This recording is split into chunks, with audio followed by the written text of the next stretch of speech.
Hey everyone, this is SM Pratt, and today we're going to do a market talk discussion. A lot of people are asking me about the potential upcoming government checks. Are they going to keep increasing prices? Are we going to see more stonks? What else are we going to talk about? Inflation, potential bubbles. We're going to really address all that in this video. It's going to be a more broad discussion, kind of a preview of what you get in Patreon with monthly market recaps, but just more broad in general. And I think a good starting point is going to be, this is nothing new. The longer you've been here, the more you've heard the same exact conversation. It's just the variables have changed. It used to be Pokemon Go, 20th anniversary. Now it's, quarantine, government checks. But it's the same exact formula where you have these temporary moments of exposure that bring people back into the hobby. So for a lot of people who are asking, are the government checks the reason why prices are going up? Sure, they might stoke the flames a bit. They're definitely a contributing factor, but they're for sure not the only reason. If I go to hockey and I give my friends, $1,000 every month, if they're listening right now, they're like, all right, go ahead, Scotty. If I give them $1,000 every month, they're probably not going to buy Pokemon. Point being, there has to be an interest there. There has to be some core behind that, some motivator. You're not going to just inherently go buy Pokemon because you're stuck at home and the government's giving you money, every so often. That's not how it works. There has to be some interest. Now, I'm sure the board of true collectors will get together and dissect every single new person who comes into the hobby who likes the same cards they do, but just decides to spend a little more money. And they're like, wait, hang on, you're profit motivated. You're not a true collector. And I think that's a good way to really address the flaw in that mentality, because at the end of the day, profit is simply just an incentive. Why you have these cards is because Pokemon is a company that printed them because they were profitable. If they weren't, we wouldn't be here. We wouldn't be able to enjoy them. That's all profit is at the end of the day, is a motivator. Now, don't get me wrong. There's always a spectrum with anything. You could be very superficial and only care about the stonks and only care about the profit and all that. You don't really care about the sentimentality of the cards. I get all that, but that's everything in life. That's everything. Whether it's academia, your job, sports, hobbies, literally every category of life has a range or diversity of people. And that's what makes the world go round. So at the end of the day, there isn't this macro inorganic thing. Everyone's always trying to do the 5 stages of grief and say, what is it? Is it the checks? Is it Pokemon Go? Is it Justin Bieber? Is it Gary Vee? They're always looking for this immediate reason for why things are happening. And those definitely, I think, have some influence or play a role, but people super overestimate those. I mean, massively overestimate that. What it is at the end of the day is that you have people that grew up with this. It's a generational experience, and more of them are older now, more even with what's going on in the world, more of them have a higher consumer income on average than even 5 years ago, especially 10 years ago. So therefore, they're just buying these items that are more limited. And I think that takes us into another point here that a lot of people really need to hear, is that what's happening now was already in motion before quarantine, before government checks. Prices were already increasing. Supply was already diminishing. I couldn't buy, let's just do a little swivel real quick.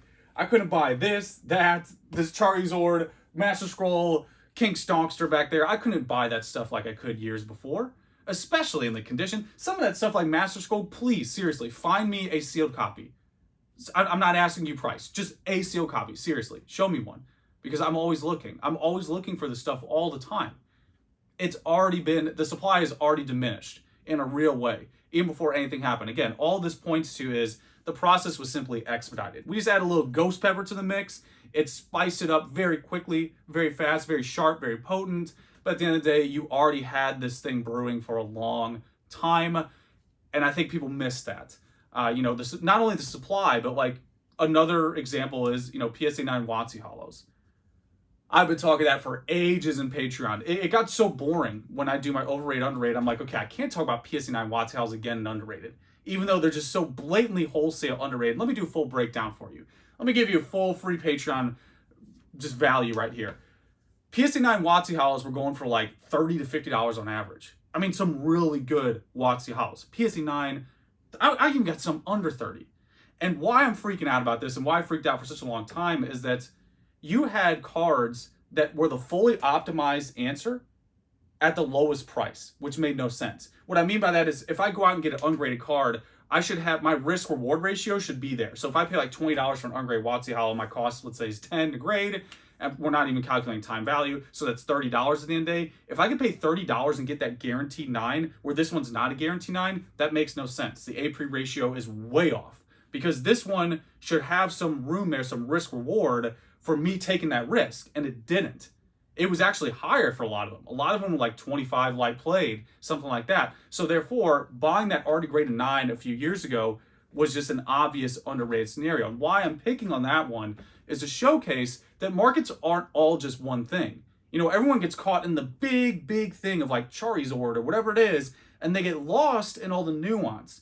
Wotc 9 holos were happening for a minute. I'm talking like a steady year at least. All the Patreon members know the deal. Like, I talked about those things like more than I said, hey, this is SM Pratt. Like, those things were steady under the radar. So, therefore, why I'm highlighting this is because there was a market correction that was bound to happen. When you have the fully optimized item being the cheapest price point, that's a lot of value. And that doesn't guarantee that it's going to immediately go up. And I remember talking about that. I was like, yeah, this could be a week, month, years, 5 years, you don't know. But at the end of the day, the market did correct in that people realized I can't get these cards mint ungraded and do the process of grading them for $30 to $50 already graded. Like, what? And then especially when you throw in sealed product and how that's moved, it really puts into focus how delayed a lot of those cards were. And sure enough, the ones that had the reaction first were the ones that were hard to grade. Like, let's Neo Genesis at large, Print Lines, T17, Lugia, for Alligator in there as well. First edition base 10s, look at those guys. Those are just so hard to find now. Jungle Fossil bit with the front silvering. You know, each set has its identity, and the Canary and the Coal Mine were those guys that were hard to grade. Those are the first ones that you started to see that movement. Again, the people who are really focused on that stuff all the time, like myself, you see all this stuff before it happens. You see it in motion. So why people are surprised, you know, tying back in, told you this was going to be an open forum discussion video, tying this back into, you know, the whole like government check thing. All that's doing again is just throwing some ghost pepper on what was already happening. You know, you already had this process, and the analytics there. You know, PSE 9 Wotc house is a great way to showcase like what I look at when I'm assessing value, what I assess with the AP ratio. When I see the availability prices off or things like that, I assess all those variables. I'm like, this makes no sense. PSE 9 Wotc house were like the most obvious answer. So point being is that you had these processes already going, and then once you add more interest, once you add more capital, once you add more people, you know, putting their money where their mouth is, that's when you start to see that market reaction. Or in this case, with the Wotc house, the market correction. So that's what was happening. That's what we're experiencing. Again, it's not this pie in the sky conspiracy as people would, you know, the internet culture can lend itself to. You know, it's very easy just to say anything now on the internet without any expertise. And that's what, you know, people get caught in that. Those fish bowls where people just get stuck there and they think it's like the Atlantic Ocean. You know, like it reminds me of like people who hoop at like the YMCA, and there's that one dude who can do like, you know, he might be able to dunk on people or do something a little bit extra, and like people forget that that's not the NBA. Like the NBA is actually a thing that exists outside of that.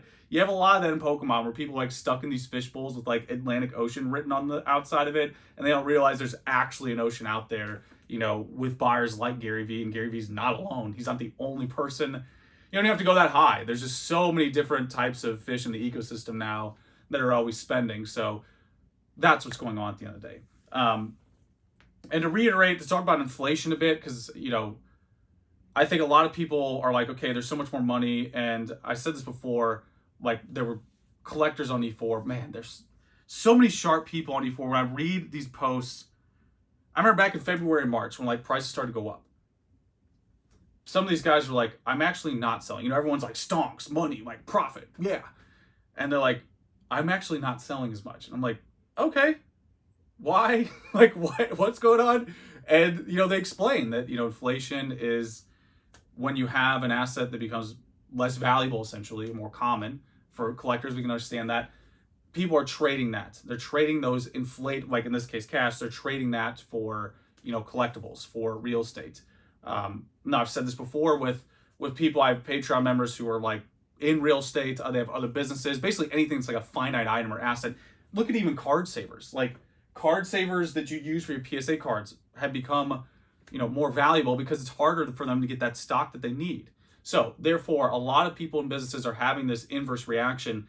Again, I have Patreon members who are telling me this last quarter more than their last year of sales. So inflation is a factor. There are people who are wise to that and they're moving that into other assets. There's no guarantee at the end of the day. You know, you move that into something like Pokemon, it is speculative. There's no guarantee, but that's what people are choosing to do with that inflated cash that is happening. And I think even the government said, correct me if I'm wrong, I think they even said they're intentionally trying to do that in the short term at least. So therefore, that's what people are doing. They're just trying to optimize their value. And again, if we go back to the board of like true collectors and they're assessing everybody, I think another thing to throw in there is that this is just how adults transact. I definitely am not on that big like, yeah, let's always talk about money, how much, how much does this go for, whatever. I like to find a middle ground. Like a lot of the sentimental stuff I do in private, like I'll stare at like this card and like binders, on my own. But you need to know both worlds. Like why finance is more of a discussion today is because it's just people adulting. It's just a way to transact value. That's all it is. That's all it is. Cash and money is a very easy way to say I have this much X value that I want to trade for that specific item, and you agree or disagree on the trade. It's very simple. That's all it is.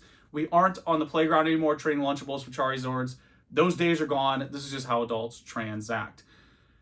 So last but not least here, one other thing I want to talk about is, money is in markets. And I think a good way to really illustrate this is that, when people are talking about how high can things go, what's the roof on these items, I never think in those terms. I think more about what are the motivating factors for why people are buying. So if I go, let's look at me in the Magic, for example. I've been around for 15 years in Pokemon and collectibles. I simply chose not to buy Magic cards 10 to 15 years ago. And today I'm probably safely putting a 0 on every single one of those prices, like safely putting a 0 on every single one. Why I'm saying this is because I chose to enter within the past couple years. I could have entered 10 years ago, but I didn't. So therefore, if I get stuck in those little fish bowls, the Atlantic Ocean fish bowls with all the pollywags, just spinning in circles and being hypnotized by their stomachs, if I get stuck there, I could be like permanently negative and salty and unhappy forever that I didn't buy them 10 years ago. But the reality is, if I want those cards, not only do I pay market value, but more specifically, that's money in markets today. I'm buying in, let's see, I bought a played Alpha Lotus for $26,500. I paid $26,500 for a played Alpha Lotus. So that's when I entered. Again, I could have bought that a fraction years ago, but I entered today at that price. So what that means is my inflection point is going to hit around that number. Why would I ever sell, at 2010 prices? That makes absolutely no sense. So for people who are still trying to hold on, they're like, no, government checks, everything's a bubble, it's all artificial. That's another thing to really look at are inflection points. People who buy in at these prices, there's so much less incentive to sell at like prices from 10 years ago. At that point, I'm just like, yeah, I like this card. Again, interest. I'll just keep the card forever. Like, I don't want to sell it if I'm going to have to sell like at a fraction of the price of what I paid. Now, of course, if you need to sell, that's a different world. But if you need to sell, you probably shouldn't be, overextending yourself that much. It's an entirely different video. But at the end of the day, those inflection points are very important. And I think people miss that. When I say money in markets, that's what I mean by it, is that people are entering at a certain time and there's an incentive there, going back to profit, tying this all in about adulting. That's what this is. It's just an incentive. If I buy in at X price, I have an incentive to be there. I like those cards. Like this card right here. I remember buying that. You could take a 0 easily off the price for this card when I purchased my first one like 12, 13 years ago. And I just bought one today at like over $10,000. This guy right here cost me over $10,000. And he probably, I don't even know what he's going to get as a grade. Probably not a 10. And I paid over $10,000 for that same card. I could buy like for 1,000-ish, 12 years ago, or whatever it was. That's just the name of the game. Again, these prices, they're money in markets. They have inflection points. It's no guarantee that things are going to go like this. That's not what I'm saying. What I'm saying is there's an incentive there to keep it from going back down to 1,000. Because believe me, I'm not the biggest fish in the sea. You guys see the public ones. We see the Gary V's that jump, the big whales that jump out of the water, do a couple backflips and land back in. You don't see those deep divers out there. You don't see how many of them are out there. I've had exposure to that for a long time. That's why I always say sperm of the sperm whale. You have no idea. I'll give you a little one on a platter here. I have friends in the Middle East who showed Pokemon cards to literal royalty in the Middle East. Literal royalty. It's like there's so much that happens behind the scenes. And if you don't have that exposure, it's hard to know that. If you're stuck in that fishbowl, last point here, people talk about bubbles. In my opinion, the biggest bubble in hobbies are the people who are still insulated in their fishbowls and they don't leave them. They think that's it. They think that's the Atlantic Ocean and they don't realize like the deep divers that are out there. I'm not trying to overshoot it. I'm just trying to give you a hint at what's out there because when we're talking about inflection points, people are still dying on that hill of like, no, this is all artificial. It can go down. It can go back to 2010. It's like, I would benefit greatly if it went back to 2010 prices. Like, it's just not feasible. And again, I'm not the biggest player. Sperm of the sperm whale. There are guys who spend like what I spend in a year and a month. Like, there are guys out there who spend so much more on average, and that's just the name of the game. It's not like some pissing contest. It's just you always have diversity in markets. I think Pokemon is really getting a baptism by fire right now because we were so insulated for a long time. You know, talk about that bubble mentality. We have been so insulated for such a long time. We still have the lowest market cap. This is an objective reality. That's objectively a fact. Like, final point, dragging on here, long video, all over the place, but Golden Auctions did that first edition base PS10. Actually, that Jeremy got in E4, picked it up. I was like 130,000 ish.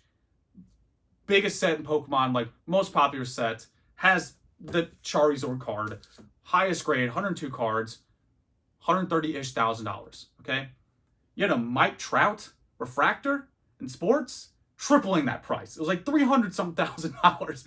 LeBron rookie, 1.8 million. I mean, market caps are a thing. Pokemon has the objective lowest in the established, you know, collectibles trading cards. So therefore, that's why I think this is baptism by fire. When we take all this into consideration, we were so insulated for such a long time.